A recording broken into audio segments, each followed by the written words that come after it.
नमस्कार, आप देख रहे हैं हॉर्नबिल टीवी। छत्तीसगढ़ की खबरों के हिंदी बुलेटिन हमर छत्तीसगढ़ में मैं उत्पल आपका स्वागत करता हूं। सबसे पहले आइए नजर डालते हैं आज की सुर्खियों पर। 4 जून को होगी कैबिनेट बैठक। अरुण साव ने कहा, महतारी वंदन योजना से महिलाओं को मिल रहा सम्मान और आत्मनिर्भरता। युक्तियुक्तकरण को लेकर गरमाई सियासत, कांग्रेस भाजपा आमने सामने। चावल उत्सव पर अमरजीत भगत का तंज, बीजेपी को उत्सव मनाने की आदत। बालोद के जल संरक्षण कार्यों की केंद्र सरकार ने की सराहना। 15 साल से मुआवजे की आस में भटक रहे आदिवासी किसान बोले अब हाईकोर्ट जाएंगे। मुख्य समाचारों के बाद अब खबरें विस्तार से। छत्तीसगढ़ में 4 जून को मुख्यमंत्री विष्णुदेव साय की अध्यक्षता में कैबिनेट की अहम बैठक आयोजित की जाएगी। इसको लेकर उप मुख्यमंत्री अरुण साव का बयान सामने आया है। उन्होंने कहा कि इस बैठक में कई महत्वपूर्ण विषयों पर चर्चा की जाएगी। विभिन्न जनहितकारी प्रस्तावों पर निर्णय लिए जा सकते हैं। उन्होंने कहा कि बैठक के बाद सभी निर्णयों की जानकारी दी जाएगी। वहीं प्रधानमंत्री नरेंद्र मोदी के नेतृत्व में केंद्र सरकार के 11 साल पूरे होने पर उप मुख्यमंत्री ने कहा कि इन वर्षों में देश की दशा और दिशा में ऐतिहासिक बदलाव आया है। भारत अब दुनिया की 4थी सबसे बड़ी अर्थव्यवस्था बन चुका है। उन्होंने बताया कि सिद्धि से संकल्प अभियान के तहत सरकार की उपलब्धियां जन जन तक पहुंचाई जाएगी। महतारी वंदन योजना पर कांग्रेस के आरोपों को खारिज करते हुए उन्होंने कहा कि कांग्रेस ने 5 साल तक महिलाओं के साथ अन्याय किया और अब झूठे आरोप लगा रही है। भाजपा सरकार महिलाओं के सम्मान और आत्मनिर्भरता के लिए प्रतिबद्ध है। योजना की 16वीं किस्त जारी हो चुकी है और लाभार्थियों को समय पर राशि मिल रही है। 4 जून को मुख्यमंत्री विष्णुदेव साय जी की अध्यक्षता में कैबिनेट की बैठक है।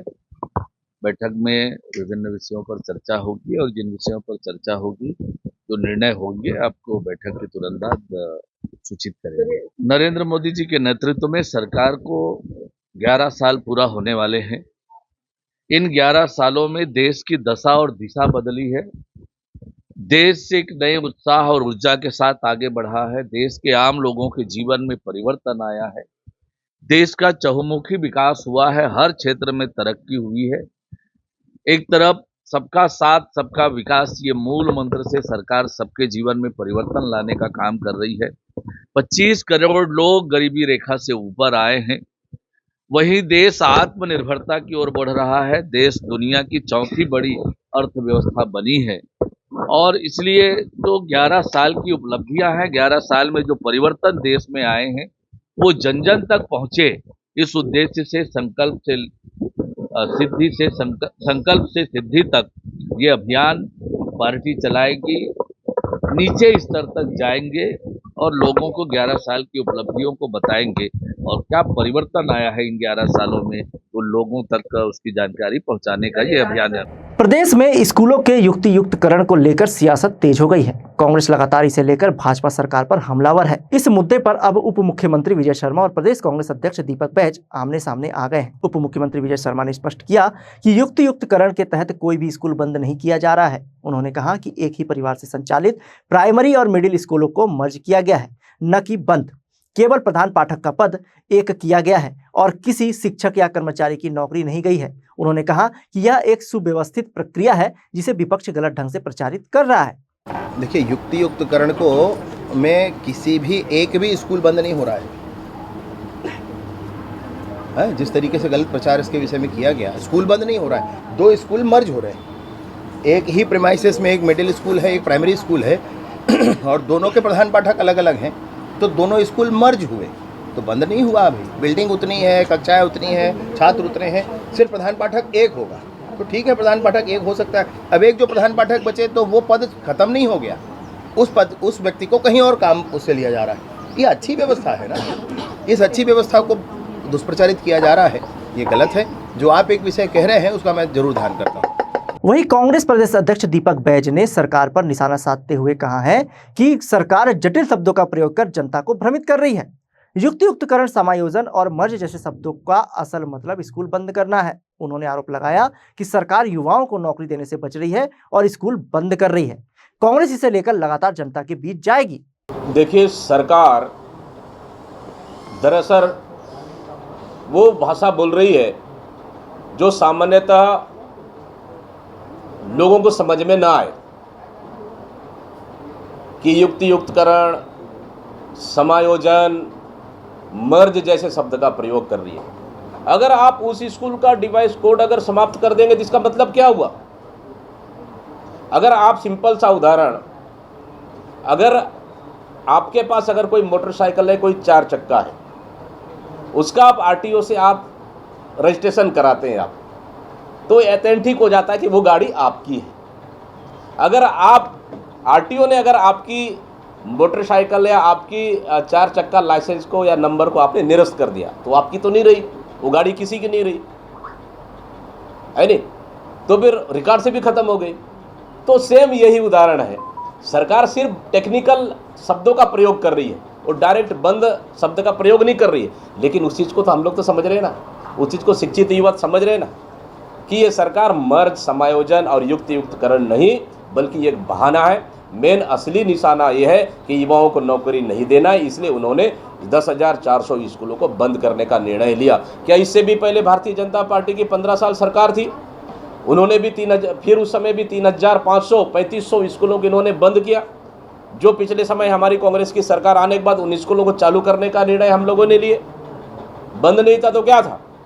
तो सिर्फ जनता को गुमराह करने का काम इन शब्दों का प्रयोग कर रही है, लेकिन इन शब्दों के माया जाल से कांग्रेस या फिर प्रदेश की जनता आने वाली नहीं है। प्रदेश की जनता अच्छी तरह से समझ रही है कि ये सरकार झूठ बोलकर इन स्कूलों को बंद कर रही है और एक तरफ साला बंद कर रही है, दूसरे तरफ मधुशाला खोल रही है। प्रदेश में 1 जून से 7 जून तक मनाए जा रहे चावल उत्सव को लेकर कांग्रेस ने भाजपा सरकार पर निशाना साधा है। पूर्व मंत्री अमरजीत भगत ने कहा कि हमारे कार्यकाल में भी मानसून को ध्यान में रखते हुए 3-4 महीने का चावल एक साथ वितरित किया गया था ताकि ग्रामीण इलाकों में खाद्य संकट न हो, लेकिन इसे उत्सव के रूप में मनाना केवल दिखावा है। उन्होंने तंज कसते हुए कहा, बीजेपी को काम करने से ज्यादा उत्सव मनाने की आदत हो गई है, कुछ नया करने की नहीं। देखिए, चावल वितरण की ये जो व्यवस्था है ये पहले भी होती रही, कि नया चीज़ नहीं है। अब तो बरसात आने से पहले अपने कार्यकाल में 4-4 महीना तक एक साथ दिए। पहुँच विहीन क्षेत्र में जहाँ नदी नाले पहाड़ या भौगोलिक दृष्टि से आवागमन में दिक्कत है, उन क्षेत्रों के लिए दिया जाता है। और सामान्य वे में भी जब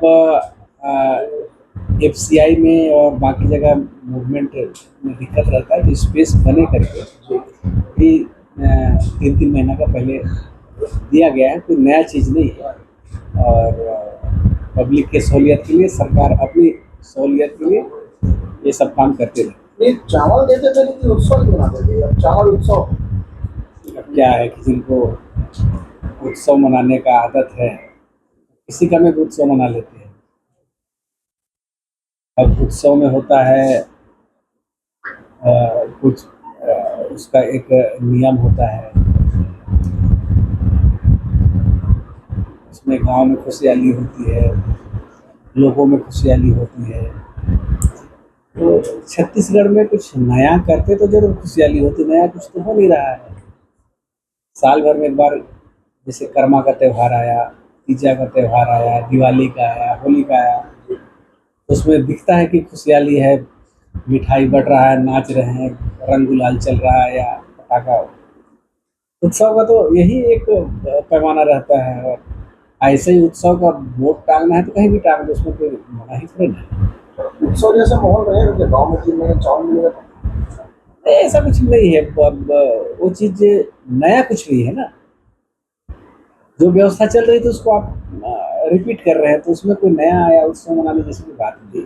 3 जून को जल शक्ति मंत्रालय भारत सरकार द्वारा आयोजित वर्चुअल प्रेजेंटेशन में देश भर के 34 जिलों के जल संरक्षण कार्यों की समीक्षा की गई। बालोद जिले के कलेक्टर श्रीमती दिव्या उमेश मिश्रा ने 1 लाख से अधिक जल संरक्षण कार्यों की विस्तृत जानकारी प्रेजेंटेशन के माध्यम से दी। उनके प्रस्तुतिकरण की केंद्रीय जल शक्ति मंत्री CR पाटिल और मंत्रालय की सचिव सुश्री देवाश्री मुखर्जी ने सराहना की।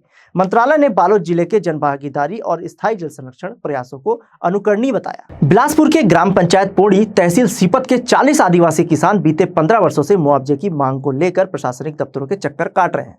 किसानों की जमीन सिंचाई विभाग द्वारा बांधा तालाब के विस्तार के लिए अधिग्रहित कर ली गई थी। न तो अब तक उन्हें कोई मुआवजा मिला और न ही जमीन लौटाई गई। इस वजह से न तो वे खेती कर पा रहे हैं और न ही कोई अन्य रोजगार। किसानों का आरोप है कि वे कलेक्टर, तहसील, जनप्रतिनिधि और राजस्व अधिकारियों से कई बार गुहार लगा चुके हैं, लेकिन हर बार सिर्फ आश्वासन ही मिला है। हाल ही में सुशासन तिहार में भी उन्होंने मुआवजे की मांग रखी थी, लेकिन कोई ठोस समाधान नहीं निकला। परेशान होकर किसान सोमवार को फिर कलेक्ट्रेट पहुंचे और अंतिम चेतावनी दी कि यदि 15 दिनों के भीतर समाधान नहीं हुआ तो वे हाईकोर्ट का रुख करेंगे। पंचायत तहसील सीपत से आए हैं और 15 वर्षों से हम लोग घूम रहे हैं मुआवजा के लिए। 15 वर्ष पहले सिंचाई विभाग द्वारा हमारे बंधुआ जलाशय को अधिग्रहण किया गया है। उसमें मुआवजा के लिए 40 किसानों का ज़मीन अधिग्रहण किया गया है और अभी तक उसका मुआवजा हमें प्राप्त नहीं हुआ है। और 15 वर्षों से हम लोग आवेदन लेकर के कलेक्टर, सिंचाई विभाग, एसडीएम में जाते हैं और कार्रवाई कर रहे हैं। बहुत जल्दी आपका मुआवजा मिल जाएगा करके बोल करके हमें वापस भेज देते हैं। हम लोग आदिवासी किसान हैं, जिनका थोड़ा थोड़ा ज़मीन था वो भी आज अधिग्रहण हो गया। उसमें धान हम लोग पाते हैं वो भी नहीं मिल रहा है। और 15 वर्षों में हम लोग 10 बोरा, 5 बोरा या कुंटल में कहें तो 5 कुंटल, 4 कुंटल धान मिलता, वो भी हमें नहीं मिल रहा है। ना तो मुआवजे मिल रहा है, ना तो उसमें हमें कोई फ़ायदा मिल रहा है। सुशासन त्यौहार अभी चला है, उसमें आप लोग को फायदा नहीं मिला? उसमें भी सुशासन त्यौहार में हम लोग आवेदन दिए थे, उसका भी कोई जवाब नहीं मिला। होगा करके बोलते हैं, उसके बाद नहीं बोले। क्या चाहते हैं? हम लोग चाहते हैं कि अतिशीघ्र 15 दिवस के अंदर हमें कार्रवाई हो और हमारा मुआवजा पैसा मिले। यही हम चाहते हैं शासन से, प्रशासन से। हम लोग पौड़ी, नरगोड़ा पौड़ी गांव से आए हैं और हमारा ज़मीन जो है पौड़ी जलाशय में वो चला गया है, अधिग्रहण कर लिया गया है। तो उसी के मुआवजा के चक्कर में हम लोग यहाँ आए। कितने सालों से भटक रहे हैं? 15 साल से भटक रहे हैं। अभी तो कोई सुनवाई नहीं हुआ। क्या चाह रहे हैं? और उसका मुआवजा मिलना चाहिए सर, और हमको इसके सिवा और क्या चाहिए।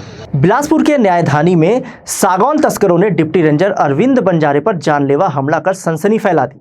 यह घटना कोटा थाना क्षेत्र की है। सोमवार देर रात अरविंद बंजारे को सूचना मिली कि कुछ तस्कर जंगल से सागौन की तस्करी की तैयारी कर रहे हैं। सूचना मिलते ही वे टीम के साथ मौके पर पहुंचे और तस्करों को घेरने की कोशिश की। तभी तस्करों ने कुल्हाड़ी और लोहे की रॉड से वन कर्मियों पर हमला कर दिया। वन कर्मी जान बचाकर भाग निकले, लेकिन डिप्टी रेंजर वहीं फंस गए। तस्करों ने उन पर बर्बरता से हमला किया और फरार हो गए। घायल अवस्था में उन्हें जंगल से निकालकर अस्पताल में भर्ती कराया गया। कोटा पुलिस ने मौके से ट्रैक्टर और पिकअप वाहन जब्त कर 4 नामजद आरोपियों के खिलाफ एफआईआर दर्ज की है। पुलिस प्रवक्ता रश्मि कौर ने बताया कि आरोपियों की तलाश की जा रही है और जल्द गिरफ्तारी की जाएगी। कल रात को कोटा थाने में ऐसी सूचना प्राप्त हुई कि प्रोजेक्ट रेंज ऑफिसर ने ये सूचना दर्ज कराई है कि उनको एक सूचना प्राप्त हुई थी कि ग्राम सेमरिया में अवैध रूप से सागौन लकड़ी की चोरी की जा रही है, जिस पर उनके द्वारा फॉरेस्ट की टीम बनाकर उसमें डिप्टी रेंजर सहित अन्य अधिकारी सभी लोग उपस्थित थे और वहाँ पर रेड कार्यवाही के लिए पहुँचे। वहाँ पर ग्राम सेमरिया में कुछ लोगों ने उन्हें शासकीय कार्य करने में बाधा पहुँचाते हुए उनके साथ मारपीट करने की कोशिश की है और मारपीट की भी है।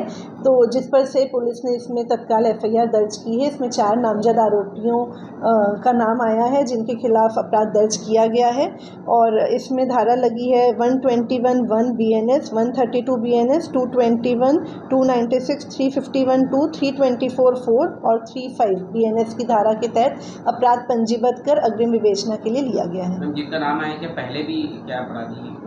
पुलिस पूरी जांच कर रही है, प्रकरण अभी विवेचनाधीन है। कांग्रेस ने मंगलवार को दुर्ग के राजीव भवन से संविधान बचाओ रैली निकाली। रैली से पहले एक विशाल आम सभा का आयोजन हुआ, जिसे पूर्व मुख्यमंत्री भूपेश बघेल, पूर्व गृह मंत्री ताम्रध्वज साहू, विधायक देवेंद्र यादव, अरुण बोरा समेत बड़ी संख्या में पार्टी कार्यकर्ता शामिल हुए।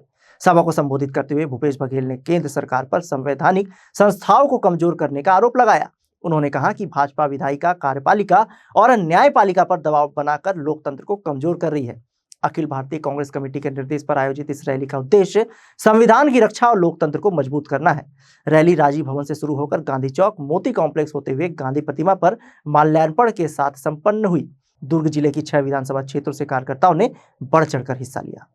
ये देखिए, शिक्षा को किस प्रकार से कमजोर किया जाए, शिक्षा विभाग को मुख्यमंत्री विभाग है और जब भारतीय जनता पार्टी सरकार आती स्कूल बंद कराने का, शिक्षकों की भर्ती करे। जितने स्कूल खुल गए, हमारे पूर्वजों ने, विभिन्न सरकारों ने इसको किया। कोई मध्य प्रदेश के समय से, सीपी बरार के समय से, है ना, छत्तीसगढ़ सरकार, चाहे किसी की भी रही, स्कूल खोला गया। लेकिन जब भारतीय जनता पार्टी आती स्कूलें बंद करती है। इससे नुकसान हमारे बच्चों पर, उसके भविष्य पर पड़ता है। शिक्षा ही एक माध्यम जिससे गरीब घर के बच्चे आगे बढ़ सकते हैं। विदेशी सामान के बहिष्कार के लिए भाजपा लिस्ट तैयार कर रही है, किस तरह देखते हैं? तो अपने घरों से सबसे पहले तरह जितने विदेशी गाड़ी है, जितने विदेशी टेलीविज़न है, विदेशी कपड़े हैं, जूते हैं, मोबाइल है, सबसे पहले मोबाइल को फेंक देना चाहिए उनको। तो भारतीय जनता पार्टी और शुरुआत मोदी जी से करना चाहिए, जो विदेशी चश्मा पहनते हैं, विदेशी घड़ी है, विदेशी पेन है, विदेशी मोबाइल है, विदेशी गाड़ी में घूमते हैं, तो देश की गाड़ी नहीं है जिसमें घूमते हैं, तो सबको पहले त्यागना चाहिए। त्याग दूसरों के लिए नहीं, पहले शुरुआत मोदी जी से खुद करें, भगवान उसे सद्बुद्धि दे। क्योंकि आजकल भारतीय जनता पार्टी के नेताओं के बोल बिगड़ चुके हैं, चाहे वो झारखंड के सांसद निशिकांत दुबे हों, चाहे मध्य प्रदेश के उप मुख्यमंत्री जो ये कहते हैं कि सेना नतमस्तक है मोदी के सामने, देश नतमस्तक है। क्यों उसके नतमस्तक? मोदी जी हमारे प्रधानमंत्री हैं, लेकिन देश नतमस्तक नहीं है। सेना कैसे नतमस्तक हो? देखिए, मोदी की सेना है क्या? राष्ट्र का होता है, देश का सेना होता है। उसके बाद उसके ऊपर जो एक और विजय शाह है, दूसरे मंत्री, वो सेना का अधिकारी क्या टिप्पणी किए वो जान रहे हैं। उसके बाद महिलाओं पे टिप्पणी कर रहे हैं, अब विजय बघेल जी कर रहे हैं। तो ये इनके सबके भारतीय जनता पार्टी के लोगों का दिमाग खराब हो गया है। दुर्ग जिले में युक्तियुक्तकरण की प्रक्रिया को लेकर शिक्षकों में जबरदस्त आक्रोश देखने को मिला। काउंसलिंग के दौरान शिक्षक संगठनों ने तीखा विरोध दर्ज कराया। उनका आरोप है कि सरकार इस नीति के जरिए पदों को समाप्त कर शिक्षकों को मानसिक रूप से प्रताड़ित कर रही है। शिक्षकों का कहना है कि वे एकल शिक्षकी स्कूलों में पदस्थापना के विरोधी नहीं है, लेकिन पद खत्म कर शिक्षा व्यवस्था को कमजोर किया जा रहा है। डीईओ ने इसे शिक्षा गुणवत्ता सुधार की दिशा में जरूरी कदम बताया। वहीं शिक्षक 2008 के सेटअप को लागू करने की मांग कर रहे हैं। मैं ये बताना चाहती हूँ कि जो युक्तियुक्तिकरण हो रहा है ये तर्कसंगत नहीं है, इसीलिए क्योंकि इसमें हमको जो इंग्लिश पढ़ाता था जो टीचर, उसको कला में अभी शामिल कर लिया गया है ना, और जो कला वाले हैं उनको अलग कर दिया गया है। मैं अपने स्कूल में HM इंचार्ज थी अभी तक, है ना, लेकिन अभी प्रमोशन से आए थे इसलिए मैं सबसे सीनियर मोस्ट थी, लेकिन फिर भी मेरा कला में युक्तियुक्तिकरण में नाम आया। तो अभी जो लिस्ट निकली है पूरी तरह से तर्कसंगत नहीं, उसमें बहुत सारी त्रुटियां हैं। और यहाँ पे अधिकारियों ने क्या किया है कि शनिवार और रविवार जितने भी शासकीय कर्मचारी ऑफिस है वो बंद रहते हैं, और ये लिस्ट निकली है शनिवार के दिन, है ना, रात में। अब वो रात में, बहुत रात में निकली है ये लिस्ट, है ना, तो हमको कैसे पता चलेगा कि किसका नाम है किसका नाम नहीं? वो लिस्ट भी ओपन नहीं हुई थी। जब वो लिस्ट ओपन हुई हम लोग को व्हाट्सएप पे सुबह मिली 6 बजे, तो हम लोग ने देखा कि हम लोग सीनियर मोस्ट है लेकिन फिर भी हमारा नाम है। तो ये बताइए कि हम दावा आपत्ति कैसे दें? और आज काउंसलिंग है सोमवार को, तो टीचर्स को और भी जैसे कबीर धाम है तो वहाँ तो 2 दिन का टाइम दिया गया है कि आप दावा आपत्ति जो है सबमिट कर सकते हैं करके, तो यहाँ पर हमको कम से कम 2 दिन का टाइम क्यों नहीं दिया गया? मैं तो 1995 से लेकर के 2006 तक एकदम अंदर साइड में थी पदस्थ, है ना, अभी यहाँ पर आई हूँ और उसमें भी ये हाल हो रहा है हम लोग का, ये तो बहुत ही गलत। अब ये मेरा कहना है, युक्तियुक्तकरण कर रहे हो ठीक है, जहाँ जिस शाला में टीचर नहीं है वहाँ आप हमको भेजोगे। अब आपको पता है कि वो 6 महीने में, साल भर के अंदर में वो फिर वो पद खाली हो जाएगा, तो आपका युक्तियुक्तकरण का ये तरीका कहाँ तर्क संगत है मुझे बताइए। जब वो पद खाली ही होना है तो फिर, और ये पद भी तो खाली हो जाएगा, साल भर के अंदर ये पद खाली हो जाएगा। इसको युक्तियुक्तकरण इतने साल से तो आपको नहीं ख्याल आया कि एक ही जगह पे 15-15 टीचर काम कर रहे हैं, 10-10 टीचर काम कर रहे हैं वहाँ, तो उस समय आप लोगों को ख्याल नहीं आता है। और दूसरे जो सामान्य लोग हैं, हम जैसे लोगों को परेशान करते हैं। हमारी पोस्टिंग, मैं बेमेतरा में थी, वहाँ से मैं आई हूँ, 10 किलोमीटर में रोज़ चलती थी, तब जाकर वो गांव के अंदर इसमें मैं काम की हूँ। जब हमारी शुरुआत 98 में हुई थी, तो हम तो भुगतते आ रहे हैं, शिक्षा कर्मी का लेवल लगा हुआ है। उसके बाद हम LB, हम भुगतने के लिए पैदा हुए हैं 98 में, कि हमको उस समय भी भुगतने के लिए हमारी नौकरी वो हुई थी। तब कहते थे आपको करना है तो करो, नहीं तो चले जाओ। अभी भी यही कहा जाता है, दबाव बनाया जाता है कि ये क्या कहते हैं, आप लोगों को नौकरी करना है तो करो, ज्वाइन करो, नहीं में तो बैठो घर, नौकरी नहीं करनी है तो करो। ये जो ये तो सारे नौकरी करने वालों के साथ भी होना चाहिए ना। शिक्षा विभाग में रोज नए एक्सपेरिमेंट क्यों होते रहते हैं, ये समझ से परे है। सर, जो युक्तियुक्तिकरण का लिस्ट निकाला गया है उसमें इतनी भी संगतियां हैं और उनको सुधारने का, दावा आपत्ति करने का मौका ही नहीं दिया गया। मैं अपने स्कूल के बारे में बताना चाहती हूँ कि एक जो मैडम है जागेश्वरी देवांगन, उसका कार्यकाल 3 महीना बचा है बस। वो हिंदी की टीचर है, लेकिन उसको कला के अतिशेष में रखा गया है, और वहाँ हिंदी का एक भी अब टीचर नहीं रह जाएगा, है ना। उसके बाद जो कला विषय में हम 3 कहो कि मुझे कला विषय में अतिरिक्त अतिशय बताया गया। और जो हमारे प्रधान पाठक है पूर्व माध्यमिक शाला के, वो दिव्यांग है, दृष्टिबाधित है, वो बिल्कुल भी नहीं देख सकते हैं। उनको कला विषय मानकर उसको पदस्थ किया गया है। तो बताइए, अब जो युक्तिकरण कर रहा है बच्चों की गुणवत्ता लाने के लिए किया जा रहा है, और यहाँ आपको लगता है कि ये गुणवत्ता आ पाएगा? तो मैं निवेदन करती हूँ कि इस प्रकार की विसंगतियाँ जो है, और हम लोग सवेरे आए थे सर, मैं भी एक प्रतिनिधित्व करती हूँ टीचर्स एसोसिएशन प्रांतीय महिला प्रकोष्ठ की मेंबर हूँ मैं। हमने बहुत रिक्वेस्ट की अधिकारियों से कि हमको 2 दिन का टाइम दे दीजिए। हम लोग कल से घूम रहे हैं सर, विधायकों के पास भी गए कि सर हमको 2 दिन का टाइम, सब जिले में 2-2 दिन का टाइम दिया जा रहा है, तो दुर्ग जिले में ऐसी क्या उनकी परेशानी है कि टाइम नहीं दिया जा रहा है। और एक शिक्षक के साथ इतना बदतमीजी से पेश आ रहे हैं, वार्निंग देते हैं, पुलिस की गाड़ी आके खड़ी है, और हमारे एक साथी को तो पकड़ के अरेस्ट करके ले जाने वाले भी थे, और हम सभी लोगों ने घेरा, उनको बचाया। तो इतने सारे तानाशाही के साथ युक्तिकरण कर रहे हैं, वो बहुत निंदनीय है। हमारे संगठन की ओर से मैं निंदा करती हूँ। महासमुंद के तुमगांव नगर पंचायत के सैकड़ों ग्रामीणों ने वामा डेयरी के खिलाफ मोर्चा खोलते हुए कलेक्टर के नाम 10 सूत्रीय मांगों का ज्ञापन सौंपा। ग्रामीणों का आरोप है कि डेयरी से निकलने वाला केमिकल युक्त पानी खेतों को बंजर बना रहा है, जिससे पर्यावरण भी गंभीर रूप से प्रदूषित हो रहा है। पशु पक्षियों की मौत के भी मामले सामने आए हैं। नगर पंचायत अध्यक्ष बलराम कांत साहू के नेतृत्व में हुए इस प्रदर्शन में महिलाओं ने आर्थिक शोषण का आरोप लगाया। उनका कहना है कि 9 घंटे काम के बदले सिर्फ 250 रुपए की मजदूरी दी जा रही है, जबकि स्लिप में 421 रुपए दिखाकर हस्ताक्षर कराया जा रहा है। प्रदर्शनकारी महिलाओं और ग्रामीणों ने श्रम कानून के उल्लंघन और जमीन बंजर होने की शिकायत की। उन्होंने चेतावनी दी कि यदि जल्द कार्रवाई नहीं हुई तो बड़ा आंदोलन होगा। मैं भैया ये जो वामा डेयरी है ना, ये पूरा केमिकल युक्त पानी ला अपन हमार बस्ती दान बहावा थे ना, जेला जीव जंतु मन पीछे ना तो मन मर जाते हैं। तो केमिकल युक्त पानी कायदा से बंद होना चाहिए। और मजदूर मतलब जबका हमारे बेटी बहनी मन आते ना, 3 मतलब 250 रुपये तनख्वाह देते और 9 घंटा रगड़ के काम करवाते, और ओखर बाद बोलते कि 410 रुपये में से सबसे सिग्नेचर करवाते। ऐसे कंपनी जो है ना, आज कई साल से शोषण करत जावत है मोर लेबर और मजदूर मन के। और हमारे पानी ला भी कई साल से बहात है। मैं जब से देखा था ना फैक्ट्री खुले तबले पानी बहात है। ये पानी ला बहाना बंद होना चाहिए। हमन उग्र आंदोलन करबोन और शासन से मांग करबोन, ऐसा केमिकल युक्त पानी जो छोड़िया फैक्ट्री ला बिल्कुल बंद कर जाए, और जो मजदूर के जो शोषण करत है ऐसा फैक्ट्री ला टोटल बंद किया जाए। ऐसे हमन मांग करबोन शासन से।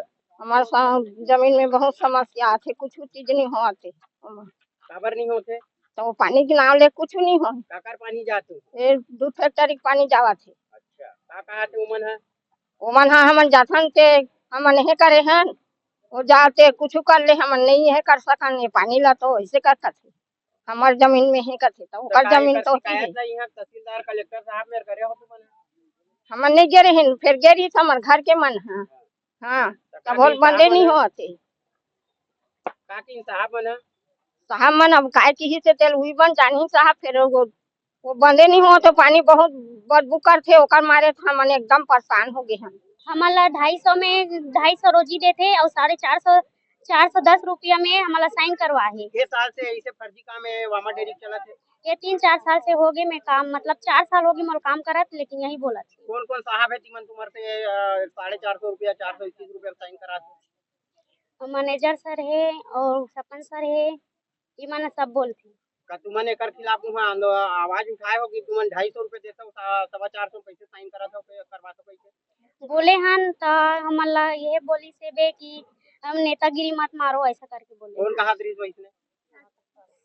सर बोले हैं सर। तुमन का चाहते हो अभी? हमारा 250 देवत है, तेल का 410 नहीं दे के कम से कम 350 दे या 300 दे। हमारा समय में छुट्टी दे, समय में बुलाए, समय में छुट्टी दे। 9 बजे 9 घंटा बोलते हैं, 9.5 घंटा भी हो जाती है, तेकर एक्स्ट्रा पैसा हमारा नहीं देवाए। तुमन कतेक जन महिला जो हो तुम वहाँ के तिमन है वामा डेयरी में काम करत हो? हमारा 70 जन हवन, 60-70 ऐसे ही हैं ना। सिर्फ शौचालय है और खाने का व्यवस्था नहीं, हम लोग कहीं भी बैठकर खा लेते हैं। गंदगी में भी साफ कर, हम लोग खुद साफ करते हैं, खुद बैठकर खाते हैं। हाँ हो जाई करके बोले हैं, लेकिन 3-4 साल हो गए, 4 महीना हो जाए, फिर भी नहीं बोल कर रहे हैं। आज के अंक में बस इतना ही। छत्तीसगढ़ की ताजा तरीन खबरों के लिए देखते रहिए हॉर्नबिल टीवी।